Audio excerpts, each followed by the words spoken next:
In today's Leeds news, Elland Road expansion detail, USA star situation explored, Gnonto on promotion push, Besiktas want Firpo, Tanaka picks up award, and update on Gruev.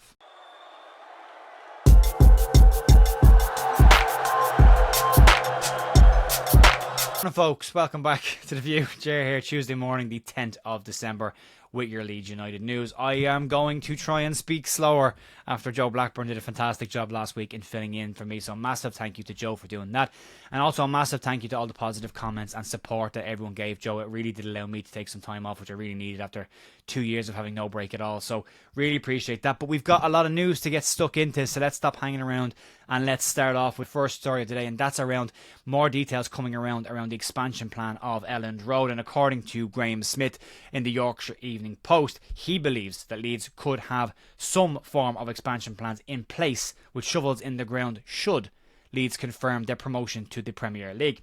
Leeds are looking to increase the capacity of the current version of the stadium to a 53,000-seater stadium, which is a significant increase on the current 37,645 capacity that we've got right now, with plans in place for the north and for the west stands as well. The expansion would see a significant move for Leeds. The plans that have been shared with the press so far basically say that Leeds would move into a UEFA Category 4 classification, which is said to be reserved for the elite football grounds of European football.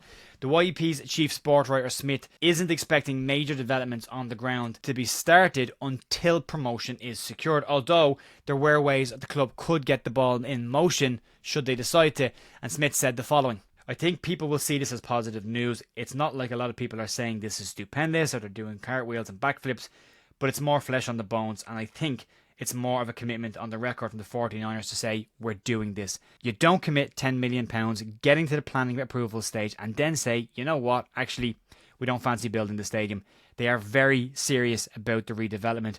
I can understand fans also saying spades in the ground, please, and timeframes, and that's not there yet. It's difficult for them to put a time frame on something when it largely depends on Premier League football. I don't see them increasing the capacity to 53,000 until Leeds are a Premier League club. Parag Marathe was also speaking with the BBC in a recent interview, and he said that the priority of the redevelopment and the work they're doing with the engineers on the ground is focused on protecting the magic of the stadium and the electric atmosphere, which will be a big factor. We've seen rumours and reports of a two-tiered Kop, which personally I think everybody would like a single larger tier, kind of like what Spurs have done, what Dortmund have, to keep that atmosphere tight in there as well, and really to expand the Kop to be a very vocal part of the ground. So there's more there. An elite category stadium is impressive. Getting to the UEFA Category 4 status is really important and really big move for Leeds as well. And again, I talked before about the work going off the pitch as well, and Leeds are really putting things in place to be classified at least off the pitch as an elite club, which is great to see. But moving on to reports on the pitch and moving closer to January transfer news, and according to reports coming out of the United States, Leeds United are said to be exploring a move for Real Salt Lake's MLS Young Player of the Year, Diego Luna. The 21-year-old forward can also play on the wings and can also play in the number 10 position as well, so would give Leeds plenty of options, and has clocked up 9 goals and 8 assists in 36 league games this season. But Luna has been linked with moves to other places as well, with reports coming out that there is interest in Belgium, Italy, Holland and in Spain in the player, after what's been described as a breakout season for the player. According to insiders via Leeds Live, they claim that Leeds United have been monitoring the situation around Luna and keeping close tabs on the player, who's been nicknamed Moon Boy, and they've been watching him for some time. No deal is said to be in place or on the horizon just yet, but Leeds are believed to be leading the race for the player, who is looking currently at changing his allegiances from the US national side to Mexico, which is where his family are from, but he is being watched by several European clubs. Luna's contract does expire in December 2026, and there's no release clause in that contract either, but he's reported to be valued at in and around £3 million, and Leeds are said to be leading the race for the player's signature should they decide to go through with it. I think these 21-year-old and young strikers Leeds are looking at is to replace the younger strikers that didn't come through, the likes of Joffrey Gelhardt, who's expected to move away from Leeds in January. Sam Greenwood's out on loan, and that batch of strikers and attackers didn't really work, so Could just be a case of Leeds trying to restock that area with potentially players that could make the breakthrough into the first team. But he's not a bad player, Luna. He's an exciting young player, but he is a young player, and that should be stated as well. But you can check out his highlights online. He's not a bad player. And then moving on to somebody within the club, one of our current young attackers, and that's Willie Gnonto. And he's been talking about Leeds' position in the promotion push. Leeds sitting second in the table and described by Chris Wilder recently as being miles ahead of Sheffield United. Puts Leeds in a decent spot, you would imagine, and it could just be a way of Chris Wilder deflecting attention away from Sheffield United. But Willie Gnonto has been speaking to Sky Sports about his own performances, as well as how the squad is feeling about the promotion push.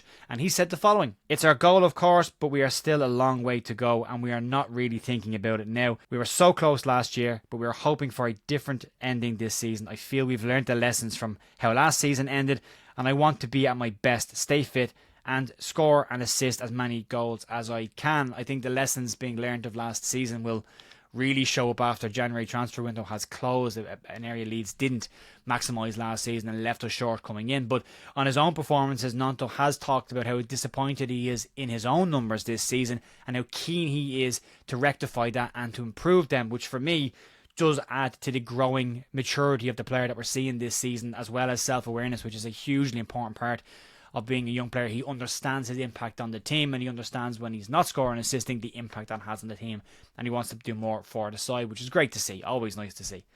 Moving on to a potential exit from the club, and as we know, Junior Firpo will be out of action until the new year after picking up a significant hamstring injury last week. Between suspensions and between injuries so far this year, Junior Firpo's season hasn't really got moving, and we also know that he's in the final year of his contract and can negotiate a free transfer away from Leeds come January. Now, according to claims made in Turkey, Besiktas are said to be showing an interest in the Leeds United fullback in as early as January. The Superliga side are looking for a solution to a left-back situation that they have, and apparently, according to reports, the Superliga side are keen on Junior Firpo.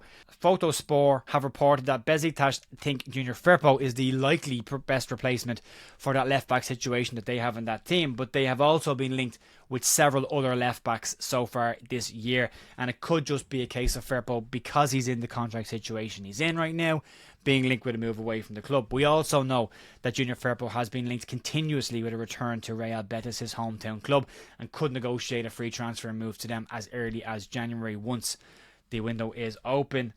And then moving on to one of the players that's at the club right now and having a fantastic season, that's Tanaka. Tanaka has won his second JD Football Player of the Month award and has been in impressive form so far this season for Leeds United. A very, very bright spark in the Leeds performances, along with Joe Rothwell beside him in a midfield combination that I really, really enjoy watching, and a midfield combo that I worry very little about in Leeds performances. But Tanaka has won back-to-back awards now, which is impressive in its own right, but winning it with 66% of the vote is excellent to see. So well done to Tanaka.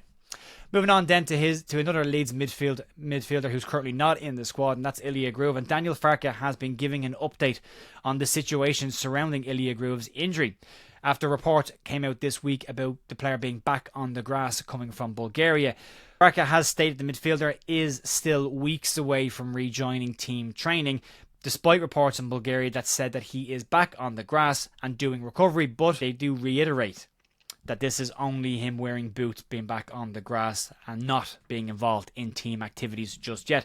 Daniel Farke said that he's doing running stuff on the grass and has essentially replaced running on a treadmill to running on the grass. No sharp twists or turns just yet in Ilya Gruev's initial future, but having him back on the grass is still a positive move, despite the fact that Farke wants to emphasise that he is still far away from a return from his injury. However, the fact that Daniel Farke has said in this weeks away, the initial prognosis was a March return for Ilya Gruev, and that was getting him back into the squad. And given how slow Daniel Farke can be to reintegrate players, it kind of felt that Ilya Gruev's season was probably over at that point.